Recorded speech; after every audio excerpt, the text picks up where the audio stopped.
I sat at the corner table of Antonio's, the restaurant where Rachel and I had our first date 7 years ago, and watched my wife walk through the door with another man's hand resting on the small of her back. August 15th, our 7th wedding anniversary. The reservation was in my name, the same table I'd booked weeks ago, but I wasn't supposed to be here.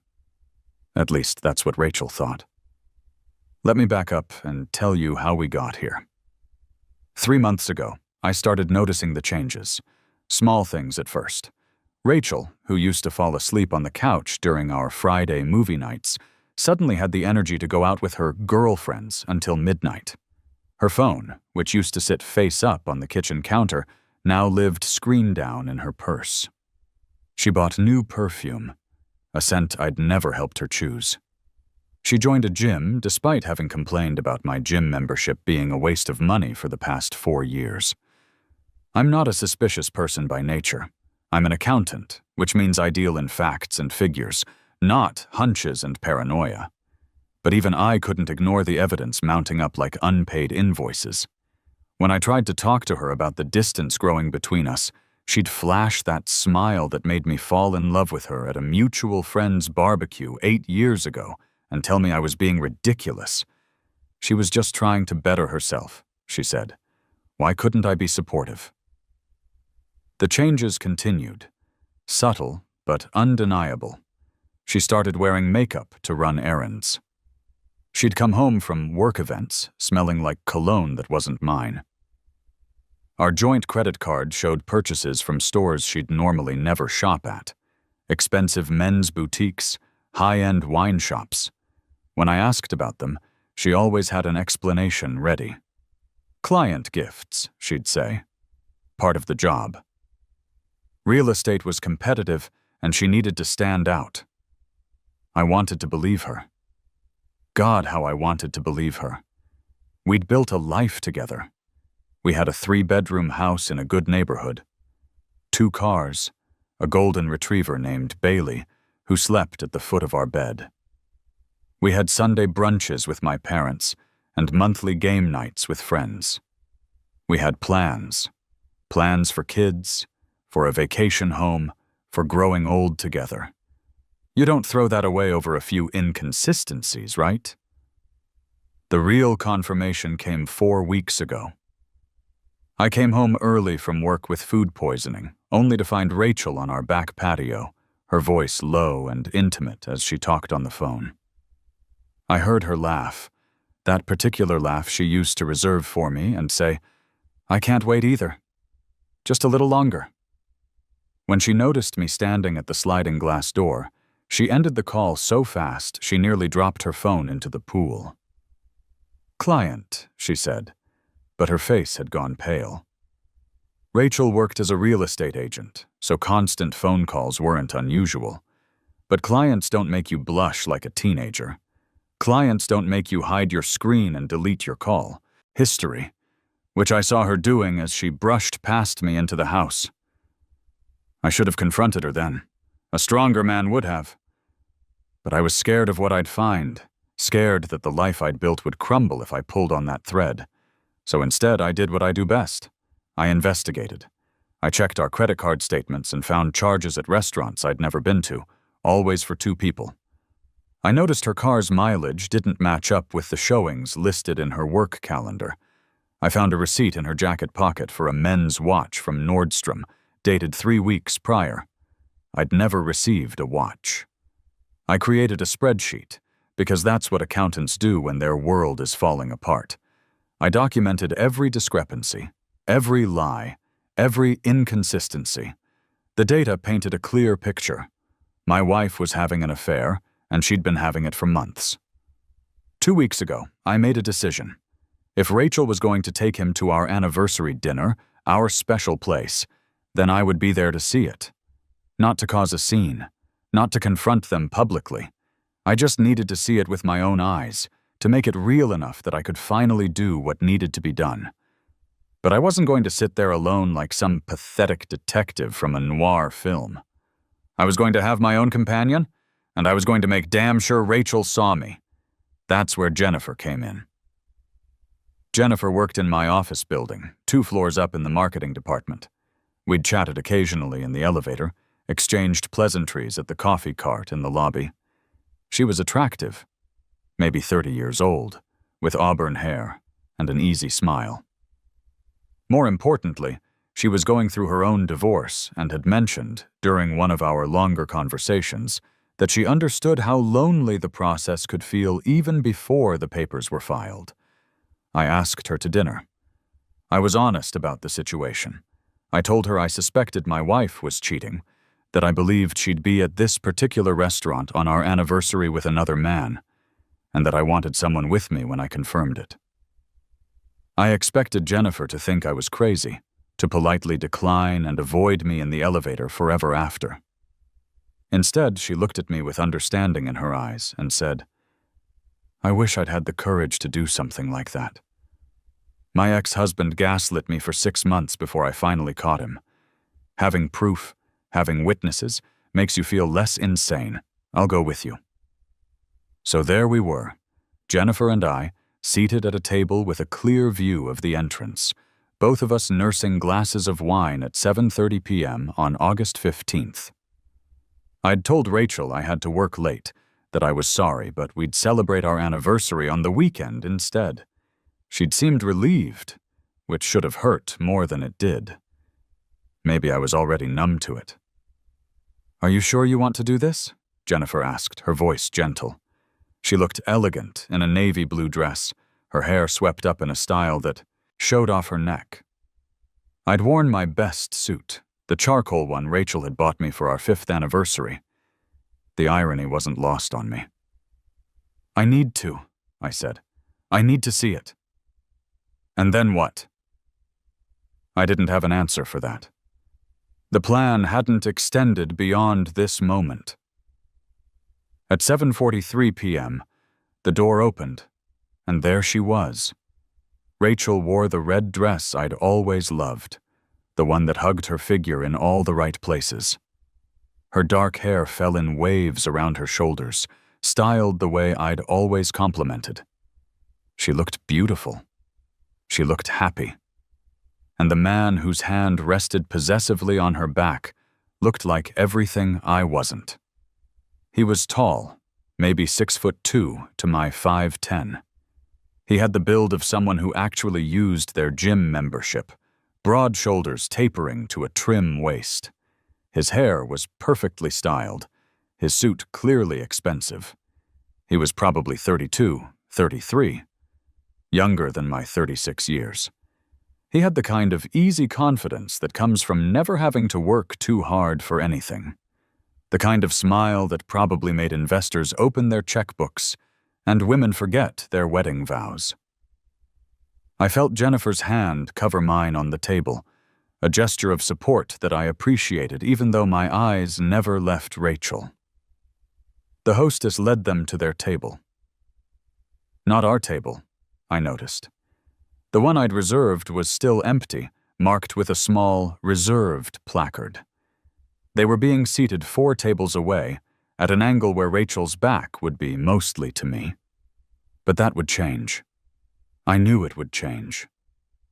I watched as he pulled out her chair, the gesture courtly and practiced. I watched as she laughed at something he said, her hand touching his arm with familiar ease. I watched as the waiter brought them menus and took their drink order. White wine for her. She always ordered white wine. "Andrew," Jennifer said softly, "your hand. You're going to break the glass." I looked down and realized I was gripping my wine glass so hard my knuckles had gone white. I forced myself to relax, to breathe, to remember why I was here. Documentation, confirmation. The first step toward whatever came next.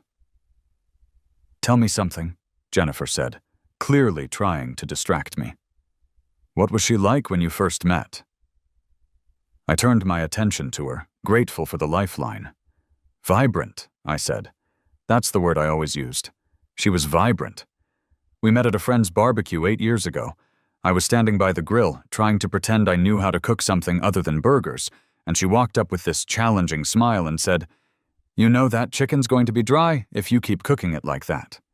Jennifer smiled. Bold. She was right. It was dry. But she stayed and talked to me anyway, helped me salvage the vegetables at least. She was in real estate even then, just starting out. She had all these dreams about building her own agency someday, being her own boss. She was so full of fire and ambition. I paused, looking, back at Rachel across the restaurant. I thought I was supporting those dreams. I worked extra hours so she could take the commission-only position instead of playing it safe with a salary. I handled the finances so she could focus on clients. I thought we were building something together. "Maybe you were," Jennifer said. "Maybe she just forgot to appreciate it." I remembered the early days of our relationship, how electric everything had felt. Our first kiss was on a rooftop bar downtown. The city lights spread out below us like fallen stars. Our first vacation together was to a beach town in North Carolina, where we'd spent 3 days doing nothing but walking on the sand and talking about our dreams. She'd told me then that she wanted 3 kids, a boy and 2 girls. She wanted to name the first one after her grandfather. I'd held her hand and promised her we'd make it happen, that I'd give her everything she wanted. Where had that couple gone? When had we stopped being partners and become strangers sharing a house? Across the restaurant, I saw Rachel stand up, her purse in hand. She was heading toward the restrooms at the back of the restaurant, which meant she'd have to walk past our table. The moment I'd been simultaneously dreading and anticipating was here. "She's coming this way," I said. Jennifer straightened slightly, her hand still resting near mine on the table. Not holding it, not quite, but close enough that it would appear intimate to anyone passing by. "Do you want me to—" "Just be natural," I said. I forced myself to look at Jennifer, to smile, to appear engaged in our conversation even as every nerve in my body screamed awareness of Rachel's approach. I could hear her heels clicking on the hardwood floor. Closer. Closer. "So that's when I told him that if he wanted to act like a child, he could move back in with his mother," Jennifer was saying, picking up on some story she'd told me before about her ex-husband. She was playing her part perfectly. And then Rachel was beside our table, her path to the restrooms requiring her to pass within 3 feet of where we sat. I saw her in my peripheral vision, saw the exact moment when recognition flickered across her face. I heard her sharp intake of breath, watched as her steps faltered, stopped. I looked up, feigning surprise. "Rachel?" Her face had gone completely white, her eyes wide with shock. They darted from me to Jennifer, to our wine glasses, to the intimate way we were seated close together, and I could practically see her mind racing, trying to make sense of what she was seeing. "Andrew," she said, and her voice came out as barely more than a whisper. "What are you doing here?" "Having dinner," I said calmly. "Jennifer, this is my wife, Rachel. Rachel, this is Jennifer. She works in my building." Jennifer gave a small, polite wave. "Nice to meet you." Rachel didn't respond to Jennifer. Her eyes were locked on me, confused and accusing and panicked, all at once. "You said you had to work late. You said we'd celebrate on the weekend." "I finished early," I said. "Thought I'd grab dinner." "What are you doing here?" "I thought you were having a girls' night with Michelle." I watched the lie catch in her throat, watched her realize that I knew, that I'd always known, that this entire scenario was my design. Her face flushed red, then went pale again. She started, but whatever excuse she'd been forming died on her lips. Her eyes moved past me, and I knew without turning that her companion had noticed her absence and was looking our way. "Aren't you going to introduce us to your friend?" I asked, my voice still calm, still pleasant, as if we were making small talk at a company picnic. How long have you known? She asked instead, her voice barely audible. Does it matter? Andrew, please, it's not what you think. I think, I said carefully, that you're having dinner with someone who isn't your husband on our 7th wedding anniversary. I think you lied about where you'd be tonight. I think you've been lying for quite some time. I paused. Am I wrong? Tears welled up in her eyes, and for a moment she looked like the woman I'd married, vulnerable and real. Can we talk about this at home, please? You should probably get back to your table, I said. Your date is staring. She flinched at the word date, as if I'd slapped her. He's not, Andrew, please, not here, not like this. Not like what, Rachel? Not in public? Not at Antonio's? This place meant something to us once. Don't you remember? Our first date. You ordered the sea bass. I had the chicken marsala. We stayed until closing, talking about everything and nothing. You told me you'd never felt so comfortable with someone so quickly. My voice remained even, but I felt the weight of those memories pressing against my chest. Was that a lie too? Or did you just forget? I never forgot, she whispered. Andrew, I need you to understand. Excuse me. The voice came from behind Rachel, smooth and confident. Her companion had approached, his handsome face arranged in an expression of concern. Is everything all right here, Rach? Rach. He called her Rach. That was my nickname for her, born from 7 years of intimacy and inside jokes and shared life. This stranger, this interloper, had no right to those 4 letters. I'm her husband, I said, standing up. I wasn't as tall as him, but I held his gaze steadily. Andrew Coleman. And you are? He had the grace to look uncomfortable, his confidence faltering. This is awkward. Yes, I agreed. It is. Rachel, you never answered my question. Aren't you going to introduce us? She looked trapped, her eyes darting between the 3 of us, and I realized that whatever fantasy she'd been living, whatever compartmentalization had allowed her to maintain both her marriage and her affair, was crumbling in real time. His name is Tyler, she finally said, her voice hollow. Tyler Davidson. We work together. He's a mortgage broker. Ah, I said.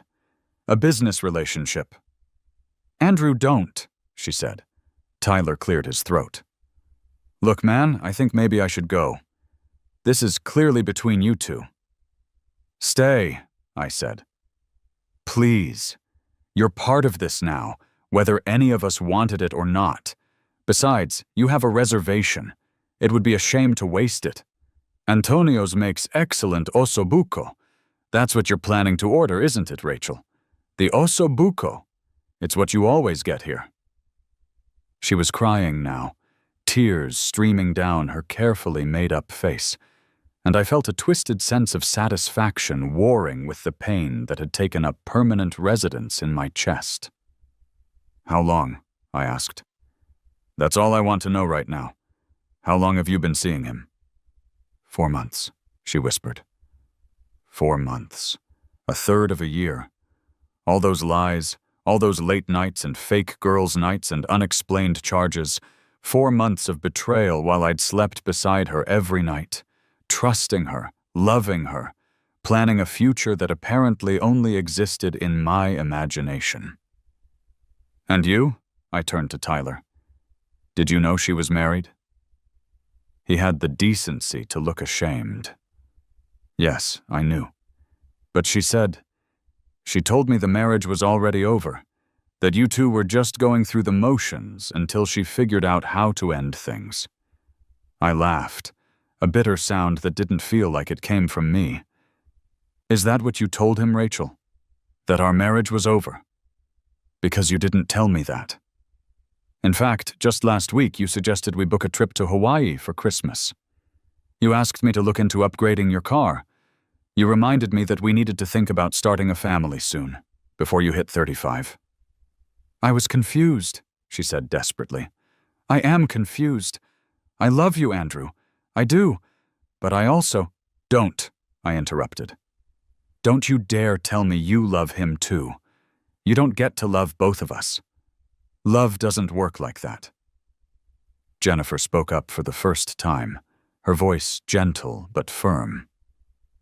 Andrew, maybe we should go. You've seen what you came to see. She was right. This wasn't about confrontation or revenge or public humiliation. This was about confirmation, about making it real enough that I couldn't pretend anymore, couldn't make excuses or give second chances. But before I could respond, Tyler spoke up, his voice defensive now. You know, maybe if you'd paid more attention to your wife, she wouldn't have needed to look elsewhere. When's the last time you took her out? When's the last time you made her feel special? The audacity of it stunned me into silence for a moment. This man, who'd been sleeping with another man's wife, was now trying to justify it by blaming me. 3 weeks ago, I said quietly. I took her to see a play she'd been wanting to see. I bought the tickets 2 months in advance, front row seats. We had dinner beforehand at that Italian place on 5th Street, the one with the handmade pasta she loves. I gave her a necklace with our initials intertwined. I paused. But you're right. I should have done more. I should have suspected something was wrong when she came home from that date and immediately showered. I should have questioned why she barely looked at the necklace. I should have noticed a lot of things sooner. Tyler had nothing to say to that. Rachel was openly sobbing now, mascara running down her cheeks. I'm sorry, she choked out. Andrew, I'm so sorry. You're right about everything. You've been nothing but good to me, and I threw it away for what? For excitement? For feeling young again? I don't even know anymore. That's the problem, I said. You don't know. You didn't think about what you were risking. You didn't think about me, about us, about the life we'd built together. You just did what felt good in the moment. Consequences be damned. I pulled out my wallet and left enough cash on the table to cover our bill and a generous tip. Then I looked at Rachel one more time, really looked at her, trying to memorize this moment so I would never forget why I'd made the choices I was about to make. Happy anniversary, I said quietly. Enjoy your dinner. I walked away with Jennifer beside me, leaving Rachel standing frozen by our table, Tyler hovering uncertainly behind her. I didn't look back. I couldn't. If I looked back, I might see the woman I'd married instead of the stranger who'd betrayed me, and I needed to hold on to this clarity, this certainty that what I was doing was right. The August air outside was thick and humid, the parking lot lights casting orange halos in the evening darkness. Jennifer and I stood by my car for a moment, neither of us speaking. I could hear the muffled sounds of traffic from the nearby highway, the distant wail of a siren, the mundane sounds of life continuing despite my world having just shattered. Thank you, I finally said. For doing this. For being here. Are you okay? She asked. No, I admitted. But I will be. Eventually. My phone started buzzing in my pocket. Rachel. I declined the call. It rang again immediately. I declined again. On the third call, I turned the phone off completely. What happens now? Jennifer asked. Now, I said. I go home and pack some of her things. She's got a brother in the city who lets her crash at his place sometimes. I'll text her his address and tell her that's where her suitcase will be. Tomorrow, I call a divorce attorney. I have a friend from college who specializes in family law. I've already looked up the number. You've thought this through. I'm an accountant, I said with a weak smile. I always think things through. Jennifer surprised me by pulling me into a hug. It was brief and platonic, a gesture of comfort from someone who'd walked a similar path. You deserve better than what she gave you, she said. Remember that when it gets hard. You deserve someone who chooses you every single time, without hesitation. I drove home alone, my mind oddly blank. The house was dark when I arrived, exactly as I'd left it. I walked through rooms that suddenly felt like a museum of a life that no longer existed. Photos on the walls of a happy couple who didn't exist anymore. Furniture we'd picked out together. A kitchen where we'd cooked meals and laughed and made plans for a future that wouldn't happen. Bailey greeted me at the door, his tail wagging with uncomplicated joy. I knelt down and buried my face in his fur, letting myself feel the grief for just a moment before I had to be practical again. At least I'd get to keep him. Rachel had never really bonded with him the way I had. I found a large suitcase in our bedroom closet and methodically began packing Rachel's essentials: clothes, toiletries, her laptop, her important documents. I worked efficiently, without emotion, like I was completing a task for a client. It was the only way I could get through it. As I packed, I noticed things I'd somehow missed before. A Victoria's Secret receipt, tucked in her nightstand drawer, dated 2 months ago. I'd never received any Victoria's Secret lingerie. Business cards from restaurants I'd never been to, phone numbers scrawled on the back. A journal I'd never known she kept, which I refused to read. Some truths I didn't need confirmed in writing. My phone, turned back on, showed 47 missed calls and 32 text messages, all from Rachel. I ignored them all and sent a single text to her brother, Jason, explaining the situation briefly and asking if Rachel could stay with him. He responded within minutes. "I'm so sorry, man. Of course she can stay here. I'll talk to her." I replied with thanks, and then texted Rachel the address, adding only, "Your suitcase will be on the porch. Don't come inside. We'll communicate through lawyers from now on." She called immediately. I let it ring. At 11:30 p.m., I heard a car pull into the driveway. I'd left the suitcase by the front door as promised. I heard footsteps on the porch, a pause, and then a knock. "Andrew, please." Rachel's voice came through the door. "Please let me in. We need to talk about this." I stayed silent in the living room, lights off, Bailey's warm weight pressed against my leg. "Andrew, I know you're in there. Your car is here. Please, I can explain everything. It's not what you think. He's not. We're not." Her voice broke. "Please don't do this. Don't throw away 7 years because of one mistake." One mistake. As if 4 months of lying and betrayal could be summarized so simply. "I love you," she said, and she was crying again. "I love you, Andrew. I know I messed up, but we can fix this. We can go to counseling. I'll stop seeing Tyler. I'll do whatever it takes. Just please don't give up on us." The words I'd once longed to hear now felt hollow, meaningless. They came too late, prompted by being caught rather than genuine remorse. "Remember our first Christmas together?" she continued, her voice muffled through the door. "You got me that ridiculous singing reindeer, and we laughed until we cried. Remember the road trip where the car broke down in the middle of nowhere, and we had to sleep in that awful motel, but we didn't care because we were together? Remember when Bailey was just a puppy and he chewed up your favorite shoes, and I bought you new ones and trained him while you were at work? Those things were real, Andrew. They meant something. They still mean something." I closed my eyes, each memory a knife twisting in my chest. Yes, those things had been real, but so was the betrayal. So were the lies. You can't cherry-pick the good moments and expect them to erase the bad. After 20 minutes of pleading with no response, she finally took the suitcase and left. I watched through the window as she loaded it into her car, watched as she sat in the driver's seat for several minutes before finally starting the engine and backing out of the driveway. Only then did I allow myself to feel it. The pain, the grief, the rage, the overwhelming sense of loss for a future that would never exist.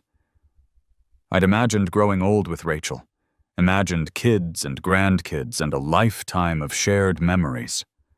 Now, all I had was the bitter knowledge of her betrayal and the long, difficult road of rebuilding a life I'd thought was already built. I called my lawyer friend, Kevin, even though it was nearly midnight. He answered on the third ring, his voice alert despite the hour. "Andrew, what's wrong?" "I need a divorce attorney," I said. "The best one you know. Money isn't an issue." There was a pause. "What happened?" I told him everything. The suspicions, the investigation, the anniversary dinner, the confrontation.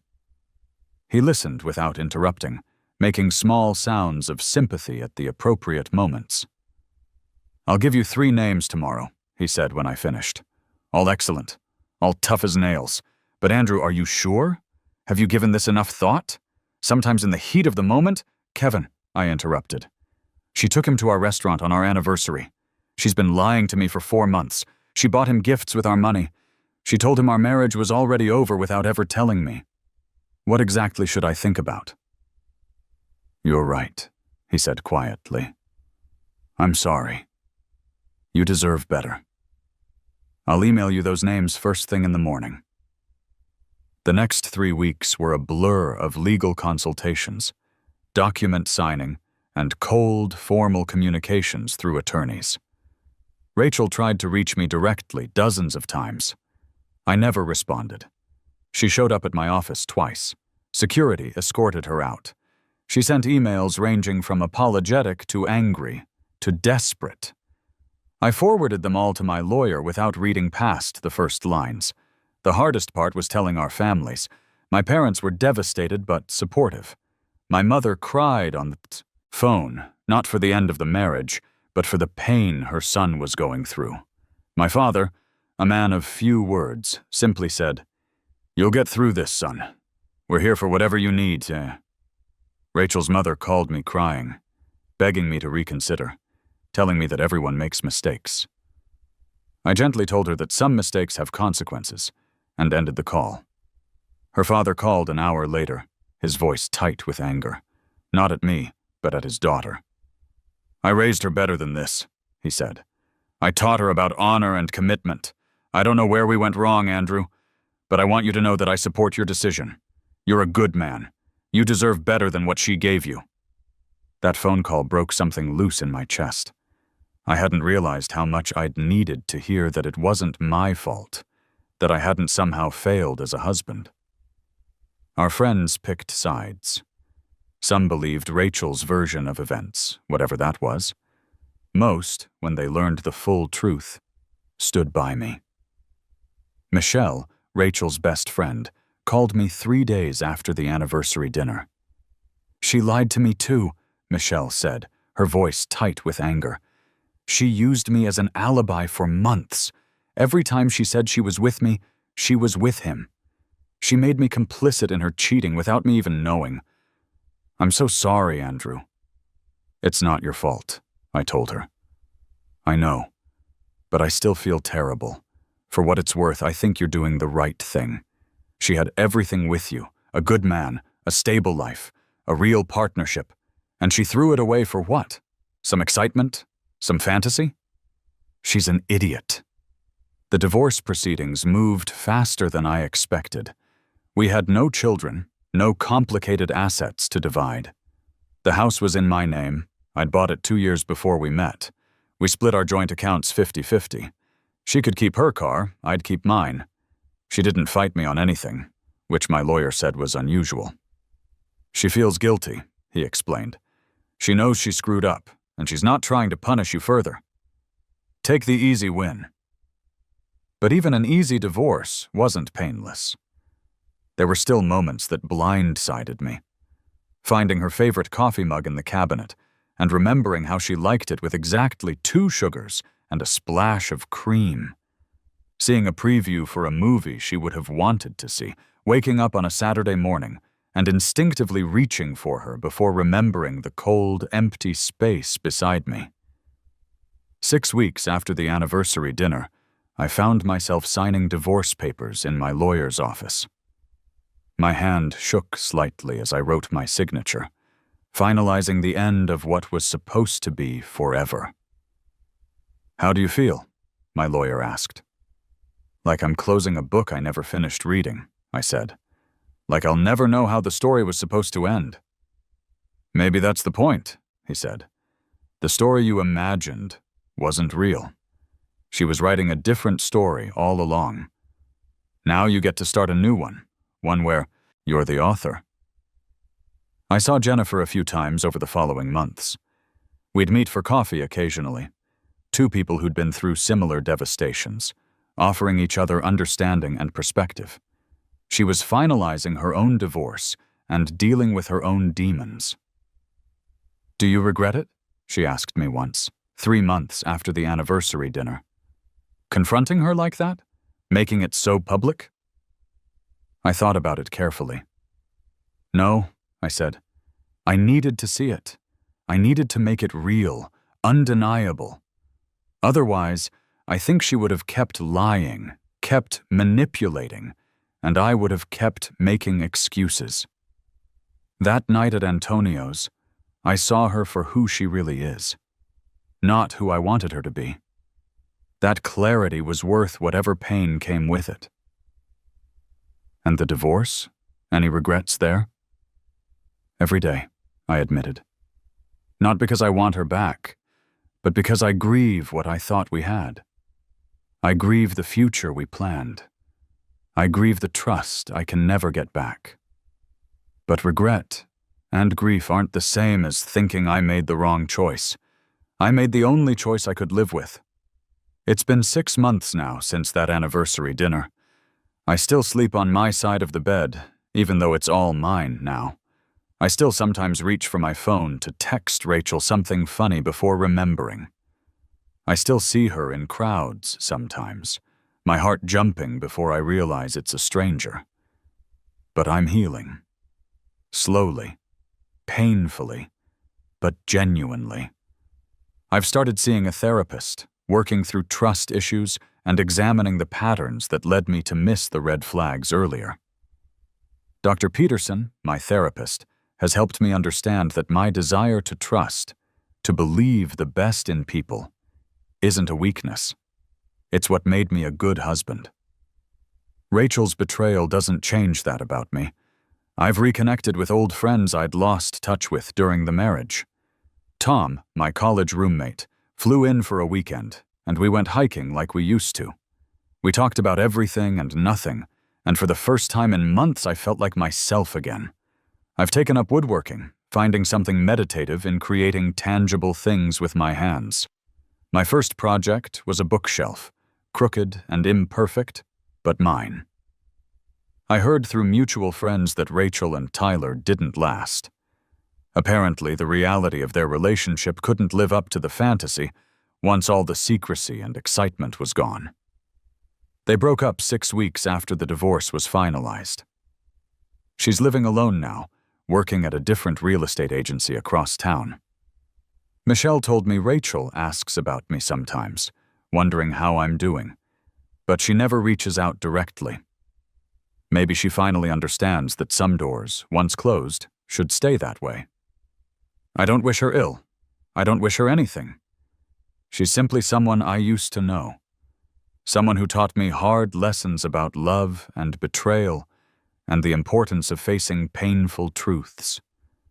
Jennifer and I are taking things slow. Very slow. We're both damaged goods, as she jokingly calls us, and neither of us is ready for anything serious. But there's comfort in being with someone who understands, who doesn't judge your broken pieces because they're working on gluing their own back together.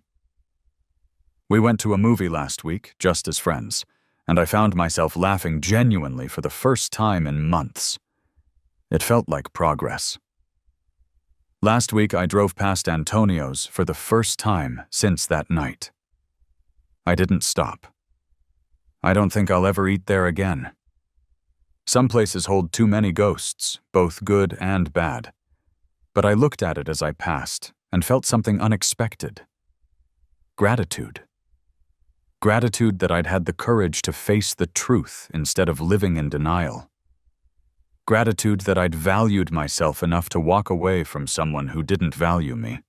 Gratitude that I'd given myself the chance to find something real instead of settling for something false. That night at Antonio's, when Rachel saw me with Jennifer and her breath caught in her throat, I'd imagined feeling victorious or vindicated. Instead, all I felt was sad.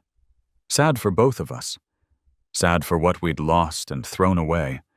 Sad for the naive couple who'd had their first date in that restaurant 7 years earlier with no idea how their story would end.